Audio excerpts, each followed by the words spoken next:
invités avec nous chaque soir pour décrypter les mouvements de la planète marché. Hervé Amourda est avec nous ce soir, économiste chez ProBTP Finance. Bonsoir Hervé. Bonsoir Grégoire. Merci d'être là. Merci à Damien Charlet d'être avec nous également, le directeur de la gestion sous mandat de Mandarine Gestion. Bonsoir Damien. Bonsoir Grégoire. Et merci à Igor Demac de nous accompagner. Bonsoir Igor. Vous êtes directeur associé chez Vital Épargne. Je voulais bien qu'on commence avec un peu l'actualité des entreprises. Ce sera très intéressant de voir la tonalité alors, des résultats qui vont être publiés, mais surtout des communications des grands patrons américains, européens et mondiaux.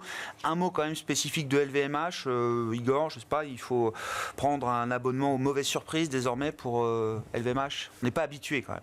Non, on n'est pas habitué, mais le luxe, et particulièrement LVMH, c'est un peu le symbole de la globalisation du consommateur et aussi du consommateur chinois. Puisqu'on voit que dans les résultats, par exemple, le Japon est mauvais parce qu'il y a moins de consommateurs chinois offshore. Et puis, c'est un mastodonte qui subit les effets change. Enfin, c'est vraiment un animal assez macro et c'était un animal aussi très survalorisé. Alors, ce qu'il faut dire, c'est qu'aujourd'hui, quand même revenir à des niveaux de valorisation quasiment 2010.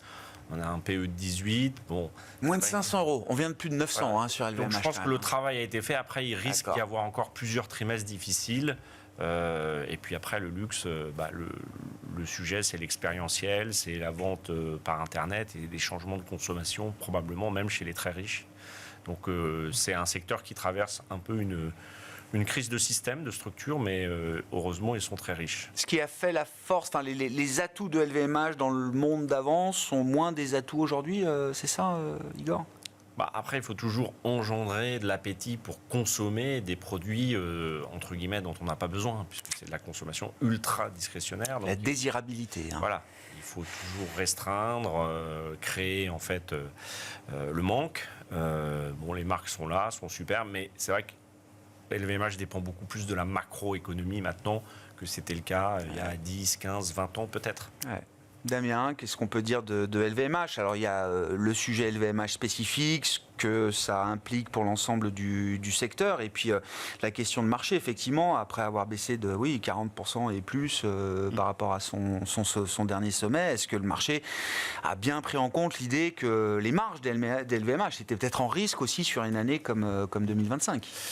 Aujourd'hui, ça paraît assez clair. Alors, pendant son conférence call, le groupe ne parle pas de ses marges. En fait, mais en revanche, tous les analystes ont bien conscience que ce sont des activités avec 80% de charges fixes. Donc, quand le chiffre d'affaires commence à souffrir, les marges souffrent. Donc, les marges, elles vont être sous pression, ça c'est clair. Le deuxième élément, c'est que le luxe aussi a bénéficié ces dernières années d'effets prix absolument monstrueux. Et il y a un moment, quand vous augmentez les prix beaucoup plus rapidement que les salaires sur longue période, sachant que ce qu'ils ont bien dit aussi lors de la publication de leurs résultats, c'est que la partie qu'ils appellent aspirationnelle, j'ai regardé un peu parce que c'est pas toujours très clair ce que c'est que l'aspirationnel, mais l'aspirationnel, c'est des consommateurs qui vont dépenser potentiellement entre 3 et 5 000 € par an dans des produits de luxe type LVMH. Donc c'est une clientèle qui est pas forcément suffisamment riche pour aller dépenser du luxe, quelles que soient les conditions de marché. Donc cette population-là, a priori, elle commence à souffrir un petit peu. Alors ils évoquaient notamment la partie spirituelle, etc. Je pense qu'une des problématiques de ces groupes-là, c'est quand même qu'ils ont augmenté les prix beaucoup plus rapidement que la hausse, que les gains de pouvoir d'achat de leurs clients. Donc il y a un moment, ça bloque. Et aujourd'hui, je pense que ça bloque un peu plus. Alors dans leur discours, ils disent que leur croissance ne dépend pas de l'augmentation des prix, mais il n'en reste pas moins qu'on est sur des augmentations de prix, a priori, sur le premier trimestre, qui sont encore de l'ordre de 4-5%, donc c'est pas ridicule. Non. Et le risque, c'est qu'ils continuent à souffrir sur les trimestres prochains d'une absence, ou en tout cas d'un manque de capacité à monter les prix. Et c'est là où on se dit que la valorisation aujourd'hui, certes, elle est retombée, mais il y a beaucoup d'analystes qui attendent pratiquement pas de croissance sur les 2 années qui viennent. Ouais. Donc est-ce qu'on va payer 18 fois ou 20 fois les résultats pour une société qui n'a pas de croissance, même si c'est LVMH ? Je suis pas sûr. Ça ne correspond pas au statut d'une entreprise qui ne fait pas de croissance pendant 2 ans, quoi. Absolument, ça correspond. Alors, le statut, il est arrivé finalement il n'y a pas si longtemps que ça. Disons que la revalorisation des valeurs du luxe, elle est arrivée à la fin des années 2010. Donc c'est pas c'est pas un statut historique perpétuel. Gravé dans le marbre. C'est arrivé à un moment où il y avait une incertitude sur la croissance économique et où les investisseurs aimaient bien la visibilité procurée par les segments du luxe. Aujourd'hui, il n'y a plus de croissance, il n'y a plus cette visibilité, donc il n'y a pas de raison de payer très très cher. Maintenant, ce que ça nous dit sur le reste de l'économie, c'est que je pense qu'on n'avait pas besoin d'LVMH pour se dire que que la consommation allait ralentir potentiellement dans un certain nombre de pays. Là, le mauvais chiffre de LVMH au premier trimestre, il se fait pratiquement sans gros ralentissement américain, potentiellement du mois d'avril. Il arrive après les droits de douane. Donc, il peut encore y avoir des mauvaises surprises sur la croissance, et notamment sur la croissance américaine, sachant que les bases de comparaison sont à peu près les mêmes sur le premier trimestre et sur le deuxième trimestre. Donc, il n'y aura pas d'effet mécanique, j'allais dire, sur les bases de comparaison. En revanche, on en reparlera peut-être après, mais les chiffres de confiance du consommateur US, ils sont en train de plonger. Et il y a quand même, historiquement, une très grosse corrélation entre la confiance du consommateur et la consommation. Donc il y a quand même des vrais risques que la consommation baisse aux US. En Asie, est-ce qu'elle va rebondir ? C'est moins que sûr. En Europe, ça tient. Là, pour le coup, je pense que ça peut tenir. Mais en revanche, on a quand même 2 très grosses zones qui sont vraiment à risque au niveau consommation. C'est parfait, on a un économiste pour répondre à cette question. Hervé, vous avez planché là récemment encore sur la capacité de résilience du consommateur américain. C'est vrai que le consommateur américain et le blues, comme vous dites, ça paraît assez naturel. Maintenant, quand on essaye d'affiner un petit peu le diagnostic, qu'est-ce qu'on trouve ? Est-ce qu'il y a quand même encore une réserve de résilience pour le consommateur américain à ce stade ? Alors, on a l'impression que oui. Effectivement, le consommateur américain aujourd'hui a le blues. On a cité le Michigan, le Conference Board, c'est pareil. Et c'est intéressant de voir que les deux finalement vont dans le même sens, parce qu'il y en a un qui est très politisé, le Michigan, alors que le Conference Board est relativement un peu plus neutre. Donc sur ce sujet-là, voilà, on comprend bien que ça ne va pas aller. Et effectivement, historiquement, c'est très corrélé aussi avec le chômage. Plus le chômage augmente, plus la confiance baisse. Et donc, ça se voit, ça se répercute sur la consommation. Cette fois-ci, l'histoire semble différente. Je prends des pincettes. Pourquoi ? Parce que quand on regarde l'enquête et dans le détail, on a l'impression que ce qui déprime le plus les consommateurs, ce sont les anticipations de prix, d'inflation. Alors, dans l'enquête, c'est de l'inflation. Nous, quand on va le retraduire, c'est plutôt des anticipations de prix parce qu'on comprend que ce sont les droits de douane. Et quand on voit les anticipations d'inflation du marché, des entreprises, on ne retrouve pas cette hausse. Là, on est à des plus hauts historiques. Depuis les années 80, on n'a pas vu ces anticipations d'inflation à 1 an, à 5 ans. C'est vraiment stratosphérique. Donc, si on part du principe, je prends la thèse de Powell, que ce pic d'inflation est un peu transitoire et que effectivement ce sont les droits de douane, donc ce sont des effets prix, il n'y a pas d'effet d'entraînement derrière, eh bien ces craintes finalement ne sont pas fondées et donc le consommateur pourrait être amené à réviser un petit peu sa consommation. Je parle avec beaucoup de prudence parce que l'année 2024 nous a donné tort sur nos prévisions économiques aux États-Unis à cause du consommateur américain. Ouais. Il a été beaucoup plus résistant que ce que l'on pouvait anticiper. Alors que les enquêtes étaient déjà piquaient déjà un peu du nez. Exactement. Et nous, on s'est beaucoup laissé entraîner par ça, nous, les économistes, les stratégistes, dans les prévisions. Et on s'est rendu compte que c'était plus fort qu'attendu. Et quand on décortique, quand on essaie de comprendre finalement les sources d'erreurs de nos prévisions 2024, eh bien, on se rend compte qu'il y a le patrimoine financier des ménages qui avait très fortement progressé. Alors, on a parlé de surépargne, c'est vrai. Mais cette surépargne, elle est investie sur les marchés financiers. Et elle a pris la place d'ailleurs du marché action. Donc il y a une grande position du marché action dans le patrimoine financier américain. Donc ça, c'est une base solide. Bien sûr, la volatilité actuelle, depuis une semaine, remettrait éventuellement ça en question. Et puis il y a les salaires. Il y a le marché de l'emploi qui finalement est resté robuste tout au long de l'année 2024. Et les salaires ont été alimentés par tout ça. Donc on a quand même des fondamentaux qui restent très bons. Le sentiment ne l'est pas. Ça n'exclut pas qu'à court terme, on ait une petite faiblesse du consommateur américain. Mais à moyen long terme, on a de bonnes raisons d'être plutôt positif. Le revenu disponible réel reste positif. On a encore quand même une forme de résilience du marché du travail américain aujourd'hui. Sur la baisse des marchés, enfin, quel type de corrélation est-ce qu'on trouve? Je ne sais pas, on a eu quasiment, oui, du pic au creux, on a eu quasiment 20% de baisse sur le S&P 500. C'est quoi le seuil de douleur du consommateur américain par rapport à la baisse des marchés, justement, Hervé? C'est très compliqué. Nous, on a essayé justement de modéliser un petit peu cet impact-là. Et puis, on s'est rendu compte que c'était très difficile parce que chaque période a été différente. Et en fait, ces baisses-là, globalement, on est en train de modéliser 4 ou 5 points historiques. Donc, ça n'avait pas vraiment de sens. Donc, on s'est tourné vers la recherche académique qui a davantage le temps de contrôler et d'affiner finalement ce genre de modèle. Les relations sont relativement simples. Vous parliez de 20% sur le marché action du pic au creux. Ouais. Globalement, ça veut dire 80 BP sur la consommation, sur les dépenses réelles des ménages. Aujourd'hui, les dépenses réelles des ménages sont plutôt autour de 4%, on va dire 3,5, entre 3,5 et 4,2. Voilà. Donc on enlèverait 0,8 à ces 3,5, 4,2. Je ne dis pas que c'est pas que c'est ça pas coûte rien. Non, ça coûte quelque chose. Ça coûte quelque chose. Mais ça ne met pas tout à plat. Mais ça ne nous envoie pas en récession et pour le coup, ça ne ternit pas les perspectives, en tout cas à moyen terme. J'entends. Si je reviens aux entreprises, là, qu'est-ce qu'on attend d'une saison de publication comme ça là? Alors, les chiffres du T1 seront ce qu'ils sont, et le T1 était encore bon, pas encore trop marqué par la réalité des tarifs, mais le discours, moi, j'ai le sentiment que ça va être un moment de libération de la parole des chefs d'entreprise. Oui, Liberation Day. Je me dis que oui, on vit une époque quand même incroyable et il y a bien des patrons qui vont prendre la parole pour expliquer aussi un peu ce que ça coûte justement cette incertitude. Comme ça change un peu tous les jours, notamment sur le sujet tarifs douaniers, je ne sais pas s'ils peuvent dire grand-chose. Ce qui ne change pas, c'est l'incertitude. Mais ils peuvent dire qu'ils n'ont pas envie qu'il y ait des tarifs, mais ça, je crois qu'on a bien compris qu'il y en aurait. La base de 10, elle est là. Est-ce que ça sera 20? Est-ce que ça sera différencié par type de produit? Là, on commence à voir que, à mon avis, il y a plus de lobbying aux États-Unis.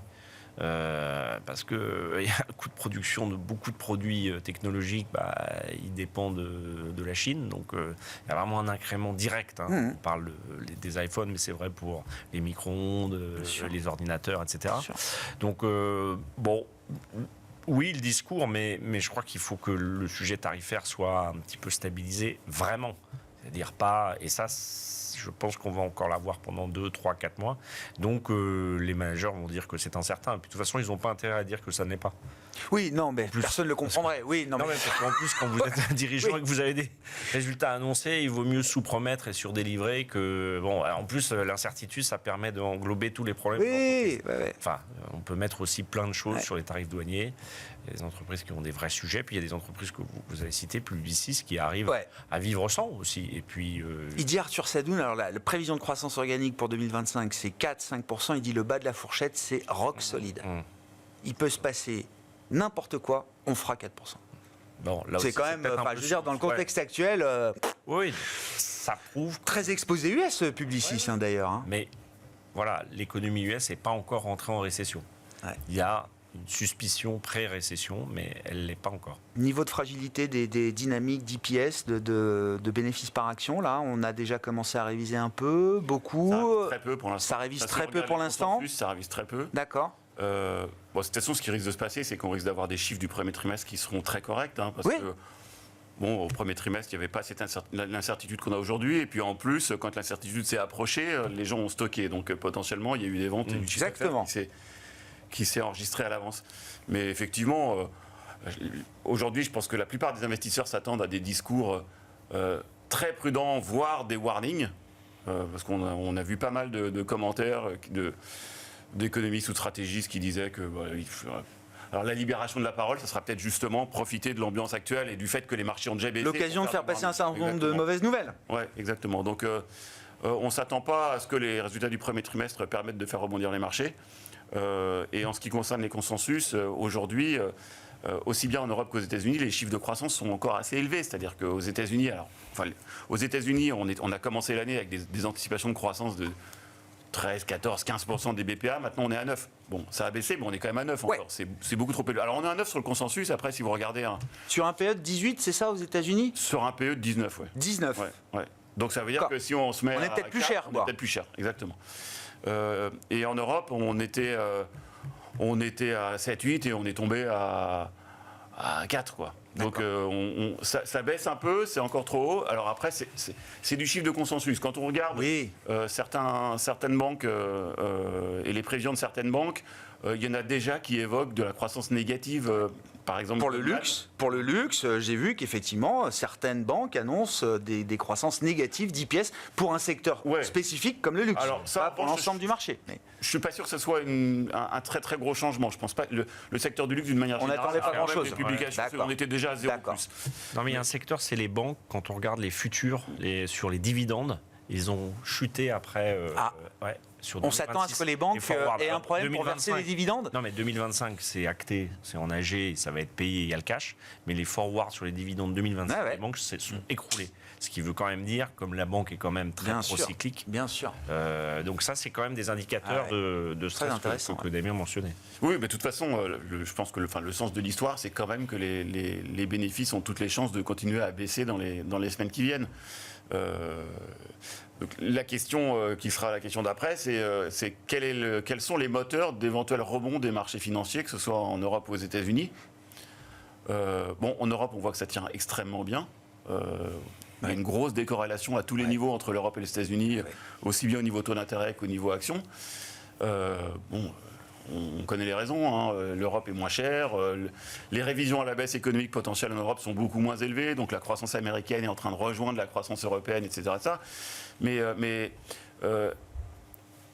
aux États-Unis, pour dire les choses clairement, nous on ne voit pas trop ce qui pourrait faire rebondir le marché à court terme. Alors, il y aura de la volatilité, mais globalement, le vrai problème des États-Unis aujourd'hui, outre le manque de confiance, l'instabilité, le manque de visibilité qui va sans doute peser sur l'investissement et la croissance, etc., c'est quand même les taux d'intérêt. Et on se demande en fait quelle recette magique va permettre à Trump de faire baisser les taux d'intérêt. Et c'est là où on n'a pas trop de réponses. Alors, en fait, il y a deux réponses possibles à notre avis. C'est soit il fait rentrer sciemment le pays en récession, ce qui nous paraît quand même un peu dangereux, soit il trouve un budget où il y a moins de dépenses. Et donc, ce qui n'est pas évident pour l'instant. Il ne remplit pas ses promesses électorales. Puis, moins de dépenses, ça peut aussi affaiblir encore un peu plus l'économie américaine. Oui, mais bon, à court terme en tout cas. Oui, absolument. Mais donc aujourd'hui, on a bien vu que le Trump en bourse, le put Trump en bourse, c'était les taux d'intérêt. Et il faudrait que les taux d'intérêt baissent. Et pour l'instant, entre les flux et les fondamentaux, on ne sait pas trop ce qui pourrait faire vraiment baisser les taux d'intérêt aux États-Unis. Et vu le niveau d'incertitude, encore une fois, généré par Trump lui-même, c'est pas évident qu'on ait une baisse facile des taux longs à ce stade. Qu'est-ce qu'on a appris depuis le 2 avril, Hervé, que Donald Trump pouvait mettre des tarifs, ça, il n'y a pas de doute, qu'il pouvait aussi reculer assez vite, quand même. Alors, jusqu'où peut-il reculer ? Ça reste une question ouverte. Igor évoquait la perspective, l'idée qu'il fallait à un moment avoir un point d'atterrissage et qu'on n'y était pas encore. Et puis, il y a toujours la question des objectifs. Je veux dire, l'objectif final ou les objectifs finaux derrière cette grande partie de poker tarifaire, quels sont-ils ? Si derrière, c'est une coercition monétaire qui ne dit pas son nom ou qui dira son nom demain, c'est un sujet aussi compliqué, j'imagine, pour les marchés. Et puis, il y a aussi la question assez immédiate des dégâts qui ont déjà été infligés par cette incertitude, d'une certaine manière, pour ne pas dire une conduite erratique de la politique américaine. Oui. Alors, c'est compliqué d'y voir clair dans la politique de Donald Trump. Là, je vais enfoncer des portes ouvertes. Mais très clairement, on a l'impression qu'il y a vraiment deux stratégies. Une stratégie avec la Chine, contre la Chine, où c'est vraiment une guerre commerciale, une escalade avec des droits de douane. Et le but, c'est d'aller gagner, d'aller chercher des parts de marché, de rediriger un petit peu des productions, des exportations. Et donc là-dessus, la Chine montre aussi les muscles, les États-Unis répondent. Peut-être que la Chine a marginalement un peu plus de poids d'ailleurs et de meilleures perspectives aussi par rapport aux États-Unis sur ce sujet-là, parce qu'on l'a vu dans la réponse chinoise. Certes, on est repassé à 125%, et donc, 125% de chaque côté, balle au centre. Mais en réalité, la Chine restreint les exportations de terres rares. Elle a empêché ce matin les livraisons de Boeing. Voilà. Tout ce qui concerne Boeing ou l'aviation, en tout cas, d'aller acheter des parts et des composants américains. Et ça va commencer à peser. Ça va commencer à peser. Et sur quoi joue la Chine ? Sur les lobbies politiques qu'il y a aux États-Unis, qui sont quand même très forts et qui ont soutenu Donald Trump dans son accession. Donc elle a vraiment les moyens. Alors que côté chinois, les côté, Américains. Oui, côté américain, c'est ça. Voilà, on a moins de marge de manœuvre. Le levier est moins puissant côté américain Exactement. vis-à-vis de la Chine. Exactement. Donc ça, c'est je dirais, la première bataille, la première guerre, mais qui pourrait, par effet vraiment ricoché, entre guillemets, revenir vers nous, puisque ça va faire baisser le commerce mondial, ça va faire baisser aussi le commerce des pays partenaires en Chine. Ça va jouer également sur le dollar. Aujourd'hui, le dollar baisse, ce qui est assez surprenant d'un point de vue macroéconomique. Quand on impose des droits de douane, on s'attend à ce que le dollar absorbe une partie de ces droits de douane. Je crois que le FMI disait en moyenne 30% de la hausse des droits de douane est absorbée par une hausse du dollar. Aujourd'hui, ce n'est pas vrai parce que justement, on a à la fois des craintes sur l'économie américaine, aussi bien que sur l'économie que sur sa politique commerciale. Donc là-dessus, ça va jouer. Et je pense que côté européen, on n'est pas tellement dans une guerre tarifaire où on veut monter et crescendo sur les produits parce que finalement, ils sont en déficit sur les biens, ils sont en excédent sur les services. Donc on sait que quelque part, si on se fait trop taper sur les doigts côté biens, eh bien on pourra répliquer sur la tech notamment. Ouais, ouais. Donc voilà, ce jeu-là finalement ne mènerait à rien. En revanche, ce que cherche Trump avec l'Europe, c'est les barrières, ce qu'on appelle les barrières non tarifaires. Et là, pour le coup, effectivement, il a raison qu'on a beaucoup de labels, on a beaucoup de choses qui protègent vraiment nos économies. C'est la cathédrale normative, quoi, la réglementaire qui veut un peu abattre. Exactement. Et là, pour le coup, je pense qu'il est en train de gagner, puisqu'on commence à avoir des politiques qui remettent en question justement la réglementation financière, bancaire. Ça paraissait impossible. Il y a, je dirais en 2012, en 2013, c'était des sujets où au contraire, c'était des acquis, des moyens de préserver finalement la finance, de lui redonner quelque part une crédibilité auprès des ménages. Et là, on est prêt à revenir dessus. Et quand on dit que Trump a certains bons côtés pour l'Europe, ça en fait partie. Enfin, sur le plan strictement macroéconomique, une réglementation un peu allégée partant des niveaux qu'on a pu atteindre en Europe, ça libère du potentiel de croissance ? Pour la compétitivité, oui. Pour les banques et le financement, très probablement. D'ailleurs, ce matin, on a eu l'enquête de la BCE, la Bank Lending Survey, et on voit que finalement, les taux d'intérêt de la BCE n'ont eu qu'un très faible impact à la fois sur la demande de crédit ou sur les conditions de crédit. Donc c'est vraiment quelque chose de très structurel sur la demande de crédit et d'investissement en Europe. Et donc là-dessus, ça peut libérer moins de réglementation, ça va libérer plus d'investissement. Bon, il y a aussi le plan allemand, évidemment. C'est vraiment le mammouth dans tous ces vents favorables. Et donc là-dessus, oui, on peut être un petit peu plus positif. Et tout ça, ça a été déclenché par Trump. Donc indirectement, je suis d'accord sur le fait que on avait le rapport Draghi qui était un peu la sonnette d'alarme, et puis on a l'élément déclencheur qui est la politique agressive de Donald Trump. Igor, qu'est-ce que vous retenez, enfin, qu'est-ce qu'on a appris depuis le 2 avril, encore une fois ? Moi, vous savez que j'aime bien revenir un petit peu à l'histoire, et puis je me suis amusé à regarder le nombre de lois, de tarifs aux États-Unis. Bon, ça a commencé, je crois, en 1790 avec quelqu'un qui s'appelait Alexander Hamilton. Et là, la liste, alors 1890, tarif McKinley, 94, Wilson Gorman, Dingley en 97, 1909, Payne Aldrich, Underwood 1913, 1922, bon, j'en passe. Mais donc c'est une histoire classique, et sachant qu'au démarrage des États-Unis, en fait, les droits de douane représentaient 50% du budget fédéral. Aujourd'hui, il n'y avait pas d'impôt. Aujourd'hui, il n'y avait pas d'impôt sur le revenu. Le chiffre, mais peut-être qu'il y avait là c'est minime, en fait, les droits de douane par rapport.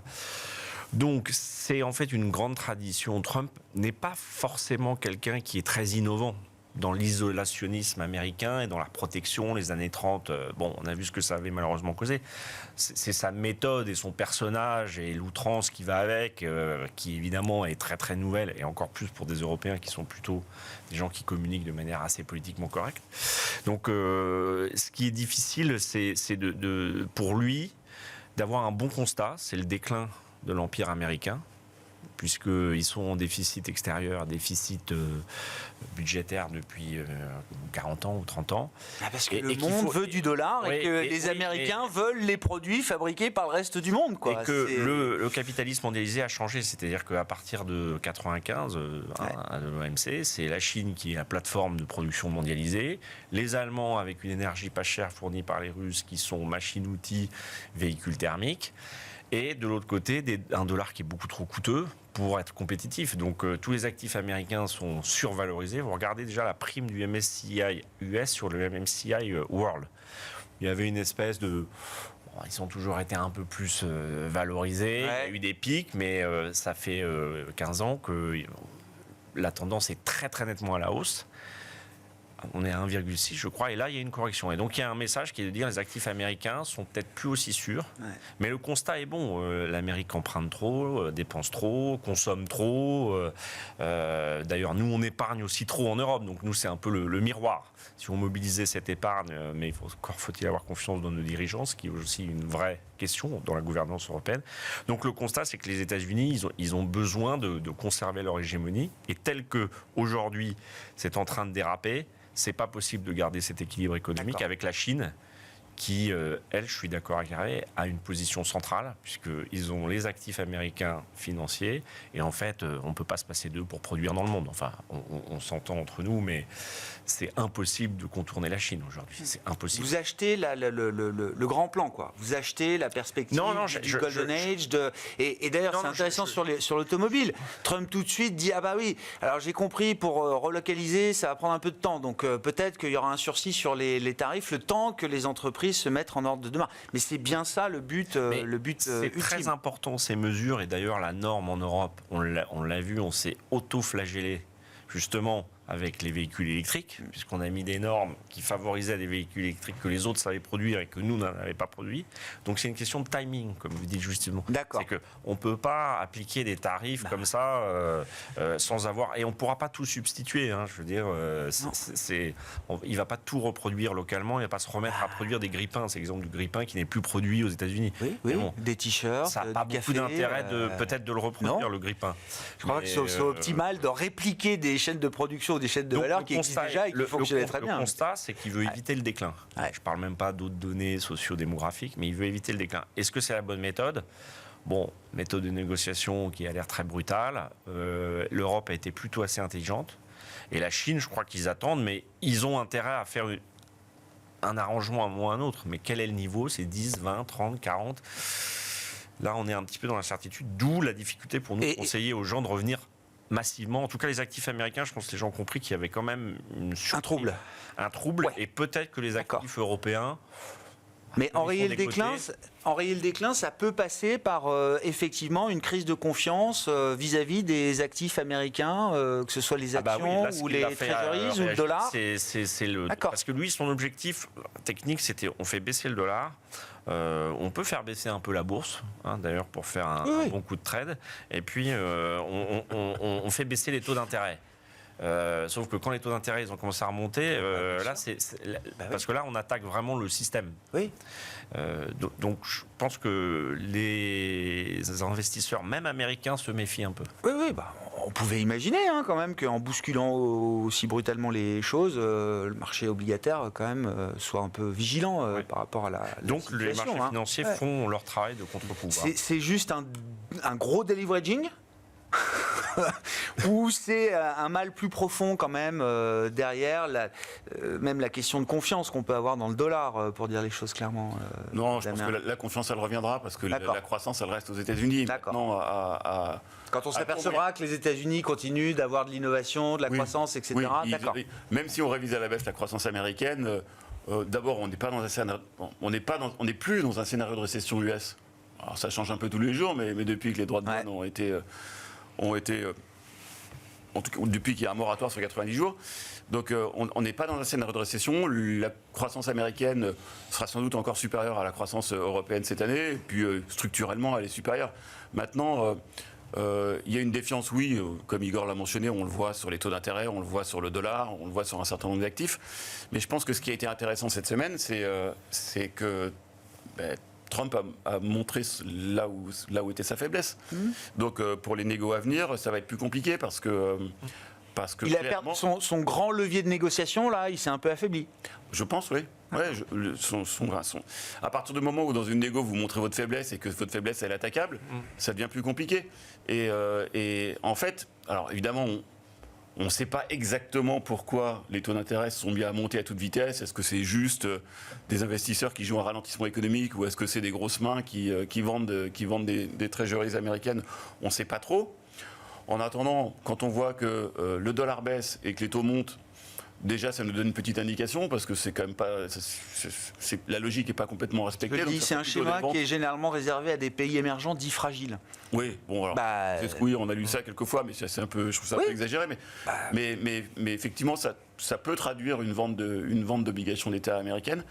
Par les Chinois par les Chinois. Alors après, la grosse question, c'est... Le 30 ans a bougé. Hein. Ils n'ont pas de 30 ans, les Chinois. Alors, on a vu pas mal de chiffres circuler sur combien est-ce que les Chinois ont de dettes américaines, etc. Bon. Les derniers chiffres qu'on a essayé de trouver, de regarder, d'analyser, c'est... si on regarde juste de manière bête et méchante, c'est 2-3% de la dette américaine, donc on se dit c'est pas ça qu'il faut faire bouger. Oui. Alors après, il y en a qui disent que les 4% détenus par la Belgique, c'est des Chinois. Bon, imaginons qu'ils soient à 6%, imaginons. Apparemment, ce qu'ils détiennent, c'est surtout de la dette longue. Donc c'est du plus de 10 ans. Ah bon? Ouais. Alors moi j'ai... d'accord, ok. Enfin, ça, c'est ce que moi j'ai vu plutôt que le portefeuille n'a cessé de baisser ces dernières années, que la détention de trésorerie par la Chine, mais je parle sous le contrôle d'Hervé, est tombée selon les chiffres du Trésor en janvier à 700 milliards, donc ça prend peut-être pas en compte le déposit via la Belgique qui rajoute peut-être quelques centaines de milliards, mais moi j'ai compris qu'au contraire la duration du portefeuille chinois, elle avait plutôt baissé ces dernières années. Et qu'aujourd'hui, c'est pas évident qu'ils aient de la dette très longue américaine, en tout cas en masse, encore aujourd'hui. Hein. C'est possible. Hein. Nous, on a tout lu. Hein. Ouais, le dernier contact qu'on a eu avec un spécialiste obligataire, c'est qu'il disait que c'était plutôt de la dette longue. Ah, d'accord. Et que la dette longue, il n'y avait pas beaucoup de liquidité dessus. Ah oui. Parce que, bon, d'abord... Oui. Il n'y en a pas beaucoup parce on que... ne traite pas tous les jours du 30 ans, quoi. Oui. Non, et puis les Américains sont endettés à court terme. Donc quand vous vendez du long et qu'en plus, il n'y a plus des entreprises en face qui achètent parce que les règles ont changé, vous pouvez, avec très peu de moyens, faire bouger les taux assez rapidement. Ouais. Bon, ça peut être ça. On verra. De toute façon, on aura des chiffres. Alors, c'est compliqué. Les chiffres chinois sont quand même un secret d'État bien gardé, mais il y a quand même des chiffres qui doivent arriver dans les prochaines semaines qui permettront peut-être d'éclairer un peu ces mouvements de marché. Hervé, est-ce que les risques extrêmes économiques ont baissé quand même depuis le 9 avril? Et quand je parle du 9 avril, je parle pas de l'implémentation des tarifs dits réciproques, mais de leur suspension 14 heures après leur implémentation.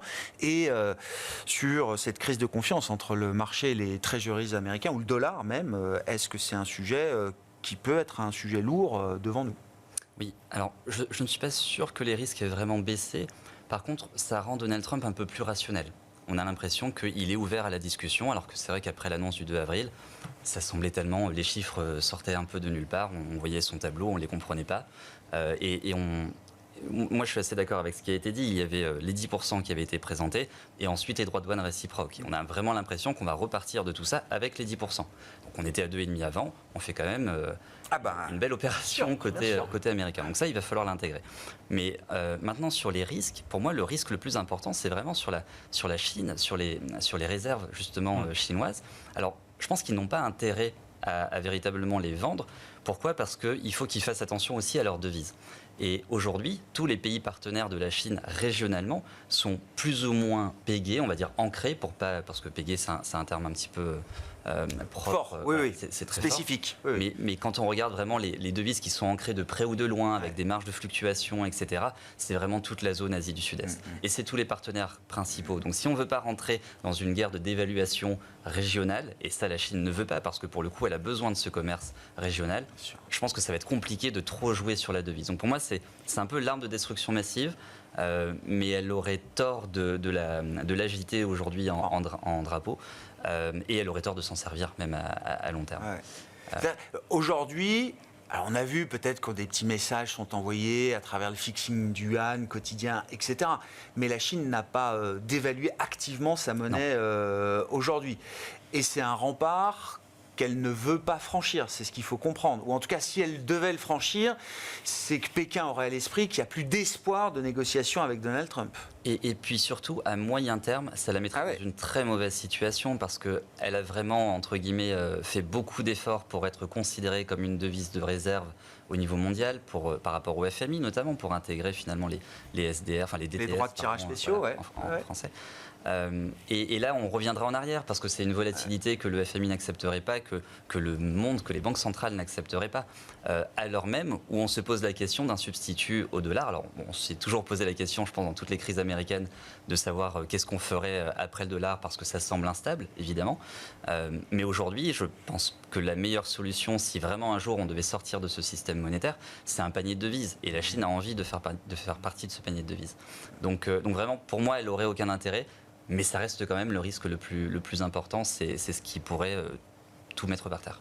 Bon, qu'est-ce qu'on fait dans ces marchés ? Je ne sais pas, Hervé, si vous voulez garder la parole sur l'aspect un peu marché, qu'est-ce que vous en dites en tant qu'économiste chez Pro BTP Finance, Hervé ? Écoutez, nous, on est toujours à l'écoute, je dirais, des banques centrales et des bonnes surprises côté banque centrale, parce que c'est vrai qu'on les sent beaucoup plus timides, beaucoup plus réservés maintenant, et c'est logique, c'est pas du tout leur terrain. Là, on est sur de l'incertitude, on est sur de la dépense budgétaire. La BCE, elle arrive près de son taux neutre. La Fed en est un peu éloignée, mais une pause semble être le meilleur moment aussi pour la prolonger. Mais néanmoins, moi je pense qu'on va avoir du côté de la Fed des sujets importants à traiter, notamment sur l'inflation. On a parlé de ce sujet transitoire. C'est difficile d'évoquer ne serait-ce que le mot transitoire dans une conférence de Powell aujourd'hui, en 2025. Et on le voit, dès la première occurrence, il a été tout de suite très critiqué, il perd en crédibilité. Donc est-ce qu'il va pouvoir tenir sur ce sujet-là ? Est-ce que si l'inflation progresse trop, il ne va pas devoir agir ? Et puis on voit déjà, alors on parlait d'un marché de l'emploi très robuste, mais quand on regarde les ISM, les sous-composantes des ISM sur l'emploi, eh bien on voit une dégradation. C'est juste qu'elle n'est pas très forte et on ne voit pas de chiffres majeurs sur le 4,2% de chômage.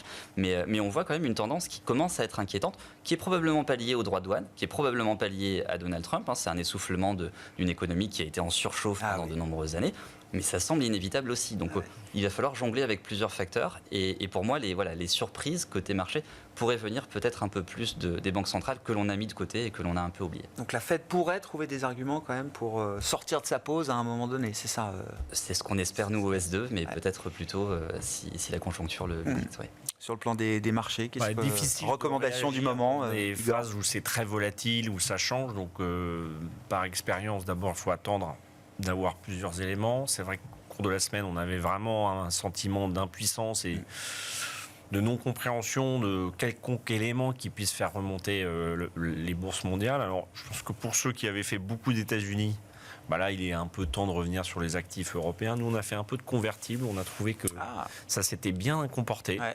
Étonnamment, pour une petite classe d'actifs un peu illiquide, ça s'était bien comporté. Donc, avoir une forme de convexité en prévision des futurs atermoiements et allers-retours. Ce qu'on peut dire, c'est que la méthode Trump, là maintenant, on sait qu'elle est incertaine, on sait qu'elle montre sa faiblesse par rapport à ses adversaires, c'est-à-dire économiquement la Chine, militairement la Russie, puisqu'on voit bien que ça n'avance pas. Quand on déclenche des guerres, il faut aussi avoir des plans B, des plans C, des plans D. Et donc là, il faut plutôt espérer pour les marchés qu'il y ait des dirigeants chinois et que la guerre en Ukraine aussi connaisse une issue moins malheureuse. Parce que Trump, on sait qu'il peut nous sauver, mais on sait qu'il peut aussi nous envoyer de l'incertitude. Donc, les actifs européens, un peu plus, pas non plus la folie, mais un peu plus via des convertibles. Damien ? En très bref, je pense qu'il faut continuer à être surpondéré sur les actifs européens. Parce que c'est là qu'il y a le moins de risques, le moins de révision à la baisse, et que malgré tout, on voit des choses positives sur l'économie européenne, les plans de relance, une unité un peu meilleure, etc., une bonne résistance. Donc, les actions européennes et sur la partie obligataire, peut-être faire un peu plus attention qu'auparavant au rendement. Alors, on élimine les obligations américaines, ça c'est à notre avis trop dangereux aujourd'hui. D'accord. Et sur l'Europe, en échange peut-être une exposition actions européennes un peu plus élevée, peut-être un peu moins d'obligations au rendement. Ouais. Merci beaucoup, messieurs. Merci d'avoir été les invités de Planète Marché ce soir. Damien Charlet, Mandarine Gestion, Igor Demac, Vital Épargne et Hervé Amourda, Pro BTP Finance.